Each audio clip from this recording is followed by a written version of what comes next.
ഞങ്ങൾ വന്നിട്ട് 2 ആഴ്ചയായി. മറ്റന്നാൾ തിരിച്ചു പോവുക. കഴിഞ്ഞ വർഷം വന്നിട്ടുണ്ടായിരുന്നു മോൻ്റെ ശേഷക്രിയകൾ ചെയ്യാനായിട്ട്.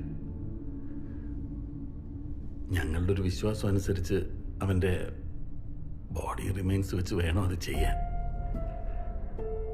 ഇനി അതില്ലെങ്കിൽ മരിച്ചു എന്ന് സങ്കല്പിച്ച് ചെയ്യുന്നൊരു രീതിയുണ്ട്. എന്നിട്ടും ഒന്നും അങ്ങോട്ട് ശരിയാവുന്നില്ല, ഒരു സമാധാനം കിട്ടുന്നില്ല.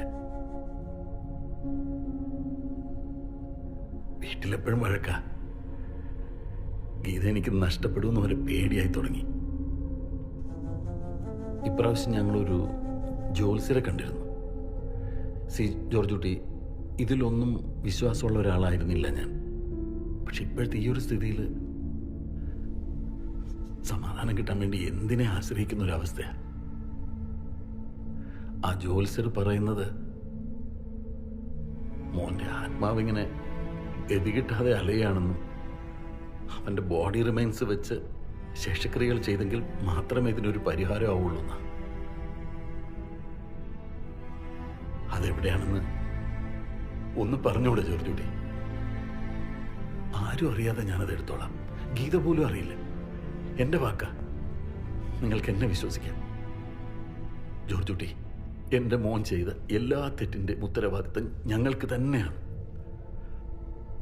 ആ തെറ്റിന് ഇത്രയും വലിയൊരു ശിക്ഷ വേണോ? ഈ ദുരിതത്തിൽ നിന്ന് ഞങ്ങളെ ഒന്ന് രക്ഷപ്പെടുത്തിക്കൂടെ? ഞാൻ കാല് പിടിക്കും.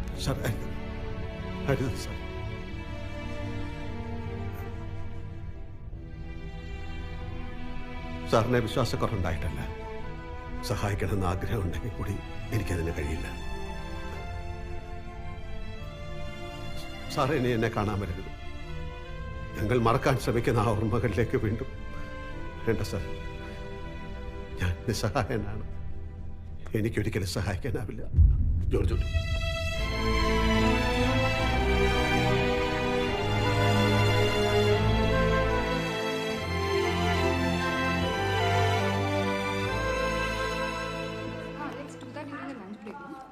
നിങ്ങളിത് നോട്ടാ ക്ലാസ്സില്ലേ? സി മാം ഇന്ന് ലീവില്ല, അതുകൊണ്ട് ഞങ്ങളെല്ലാവരും ലൈബ്രറി വരെ പോവാം. Okay okay ma'am. So Arjun was saying that we should do that during the break. അപ്പോൾ ഒരു ഗുഡ് ന്യൂസ് ഉണ്ട്. എന്താ?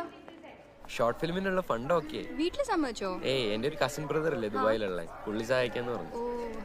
നീ നാളത്തെ റിട്രീറ്റിന് പോകുന്നുണ്ടോ? ഞാൻ വീട്ടിൽ പോവാം. എന്നാ ഞാനും വരട്ടെ.